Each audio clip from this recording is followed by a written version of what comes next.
Live from Atlanta, Georgia, it's the Zach Ballinger Show, where we help you find your direction through purpose and passion. My name is Zach Ballinger. I am your host here for your doubleheader. Thank you guys so much for joining us today.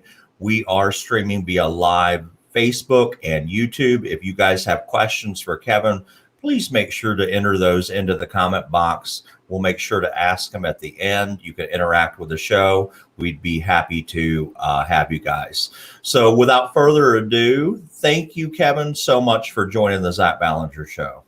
Hey, Zach, I'm more than delighted to be here this afternoon. Thanks so much for having me. So, Kevin, we're going to jump right into this. So what is your exact job title and your occupation? Well, that depends on the day of the week. No, I'm kidding. So I have spent my entire life motivating people. So I'm fashioned myself as a motivational speaker. I also have a journalism degree. So I'm a journalist, and I also am a disability advocate. Awesome. And so how many years have you been in this type career field? So I've been in the journalism field since about 2010, but I've been an advocate all of my life because I was born with what's called spastic quadriplegia cerebral palsy, which simply means that I don't have enough oxygen in my legs to walk normally. So it affects things like my muscle movement, muscle memory, and my ability to stand for long periods of time. Gotcha. And so what are you most passionate in your job right now? You know, you're doing the journalism, your disability awareness, special advocate, and then you're a motivational speaker. What are you most passionate about? What do you like about your job? Well, the most passion comes for me when I get to give people a platform to tell their stories that don't otherwise have a platform to do that. As you know, October is National Disability Employment Awareness Month. So my passion comes from giving people with disabilities a chance to contribute to the working world. As you know, from reading up on me, I was the regional ambassador for something called the Discoverability Network, which is the provinces of Ontario's new job matching portal for individuals with disabilities and employers to get connected. So I've worked throughout my professional life to allow people the opportunity and the avenue to get employed when they have a disability. So providing avenues of inclusion for people with disabilities brings me my most passion. And as you know, I'm also the host of a podcast called Let's Have This Conversation, which you were a recent guest on. So I always like giving people a platform to share their passions and stories as well. Awesome. That's great. And then, you know, this is kind of a hard question for some people out there, but is there something you like least about your job? You know, let's say that's something really hard that people may not know, or is there anything that you know, that's people should know behind the scenes that's kind of a challenge? Yeah, as you know, having a disability, you're confronted with challenges all the time. So, you know, I just part of my frustration or my disappointment comes with a lack of opportunity for everyone. And what I mean by that is access to opportunity and inclusion for everyone, to make sure that everyone has an equal playing field to positively contribute to society at large. So the one frustration I would have is the lack of opportunity and inclusion, something that I fight for through my journalism advocacy work and motivational speaking as well, because I believe that everyone should have the platform to make it an impactful and measurable difference. That's awesome. So, what's a typical day look like for you? You're wearing multiple hats, so it's kind of a hard question to answer because every day is different. But you do different careers. What's a typical day look like when you get up, and what are you doing, and kind of what are you doing in your career? Yeah. So to be perfectly honest, with you right now, I'm between jobs. So I started the podcast to lengthen or strengthen my journalism resume. So I get up every morning, and I first thing I look to do from a professional standpoint is what connections can I make today to further my journalism career, motivational speaking career. So I'm a connections guy. So the first thing I do every morning is check my emails and check LinkedIn and check all of the social media platforms that would allow me to further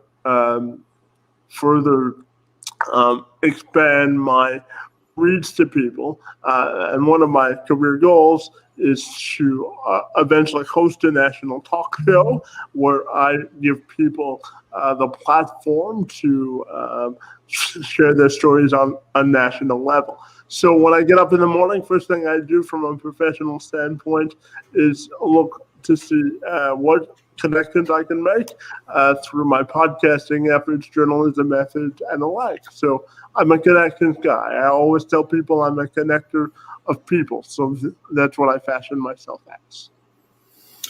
And a lot of people out there listening might be around the college age, or they're millennials in their generation. They're exploring different career pathways.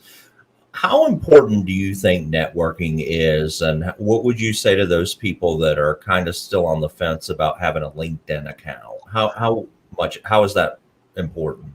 Yeah, I think networking is vitally important, Zach. And I think uh, I always tell people don't miss out on the opportunity to maximize your moment of influence. And I think networking is vitally important. I'll give you a quick story. I left my last job in December at the YMCA because I wanted an opportunity to make a bigger and more broader difference. So the first thing I did was look at what I want to do with the rest of my professional life, and that's sort of why I started the podcast, because at heart I'm a journalist, so I want to use that vehicle to be a bigger influence on the world. So I think networking is vitally important. I use LinkedIn, I use Twitter, I use Facebook, I use personal email connections that I have. I I fashion myself as a sponge of knowledge. So I always look to make connections with people that have different expertise than I, because the only way you're going to get better in life is by growing. And no one person knows everything there is to know about the world. So the more connections you can make, the better it is for your professional and personal life, in my opinion. 100% agree. I think LinkedIn is the way of the future. I tell students and professionals all the time that LinkedIn is really a way to, first of all, learn about a company. You can research the company right there. You can reach out to people that actually work at the company before you start job interviewing to learn about some of the job functions they do, as well as connecting to, not only limiting yourself to connecting to people that, let's say you're an engineer and you only want to connect with engineers, connect with everybody. Everybody's a possible network, and have these relationships, because you never know where it may lead you. So I like your advice on that. Now, let's say somebody's out there and they're thinking about pursuing a journalism degree. What should they, what kind of careers can you do with a journalism degree? And what should they know about that career field? Well, first thing I'll tell you about being a journalist is you have to be able to be nimble and flexible, and you have to pack a suitcase, right? Because uh, people watch journalism, and they watch the people that have made it to NBC or Fox or ABC or the bigger networks, and most of those people have started at the lowest of levels, right? So I'll give you a story. I started my journalism career as a volunteer television reporter for CFTV 34. It's a local television station here in the Windsor, Essex area, and I did that for almost 3.5 years before I got my first paying job, and it wasn't even in the journalism field, right? So it was as a program facilitator for a project to get businesses more adapt to hiring people with disabilities. So things you could do with a journalism degree: you can go into communications, you can go into public relations. And one thing I would mention about journalism as a field in general is that you have to be sort of open to exploring multiple options, because as you know, journalism, just like every other field, is as a what have you done for me lately business. And certainly we've seen over the years that journalism opportunities have shrunk exponentially just because of budget cuts. People aren't watching cable news as they once did. So my advice to anyone seeking a journalism career is be flexible, be nimble, and open to other opportunities such as a communications role, public relations. You could also go into sports marketing with a journalism degree. You could use a communications degree to go into a marketing career. So there are a number of different fields that you can attack with a journalism degree that don't necessarily have to be 100% journalism related. Well, I'll touch on something you said at the beginning that I recommend people to do is either volunteer their time, and that could be in their community or with a company, and then you get some experience that way. Let's say it's a competitive field. Why not show up at a company and offer your services, show them the value that you bring, and you never know the kind of opportunities that might come your way. And so you did that, which is pretty cool. Yeah, and I'm also still doing it. I volunteer my time as I'm on the board of directors for a disability group here in Windsor and Essex County. I also volunteer my time for the local children's treatment center here in Windsor and Essex County. I'm on their family advisory council as a member that helps to direct resources of the center to help direct where the resources of the center goes to better assist the families that they serve with children with disabilities. So I think volunteerism is a great way to sort of open the doors of possibilities, because if you stick around long enough, they'll be able to hire you. And making connections also is a big part of volunteering. So by expanding your network, you also open up your avenues of opportunity as well. Absolutely. And so, you talked a lot about disability awareness, and it's the month for that. Why should, I've spoken to students with disabilities. What kind of advice would you give them? They're having a hard time. They're thinking, they're going to have a hard time in the workforce. What kind of encouragement or words of advice can you offer them? Well, I have firsthand experience about this. So the first thing I would say is find out what you're really why do you get up in the morning? What gives you the most satisfaction, and why are you passionate about a certain issue? Once you determine what you're passionate about, I have a 3-step system when we talk about that. I always tell people, what's your goal? what's your time frame, and what are your resources. So once you determine what your goal is, you have to determine how long you're going to give yourself to accomplish the goal, and then you have to look at what resources are currently at your disposal. For those that aren't, how fast and how expeditious are you going to be at obtaining those resources? So I would say to people with disabilities, find your passion, determine your timeline, and then determine the resources that you need to accomplish the goal. And I always tell people that the amount of your contributions in life is only limited by the scope of your imagination. Everything in life is achievable, and you just have to find a different way, or the way that works best for you to accomplish a certain goal. Awesome. And, one of the questions that a student asked earlier was they have a disability and they wanted your opinion if they should disclose it to their company before applying. Yeah, that's a fabulous question.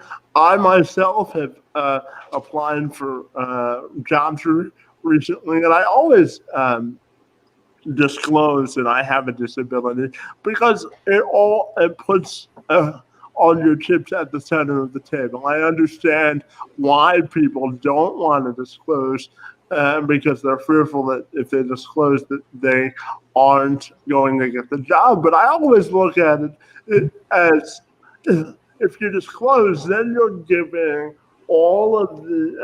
giving the employer the opportunity to better accommodate you through the interview process, and hopefully once you get hired. Because if they don't know that you have a disability, then they can't be able to assist you better. Now, I will say, when we talk about businesses, I think they've got to do a better job at a couple of things: access to opportunity, and then making sure that once they're giving the opportunity, that they're also giving the resources for that person to be successful if you have a disability. Because disabilities, as you know, Zach, come in all different forms and shapes. So I think any successful business I've ever worked with to incorporate people with disabilities, I always say that collaboration is the fastest way to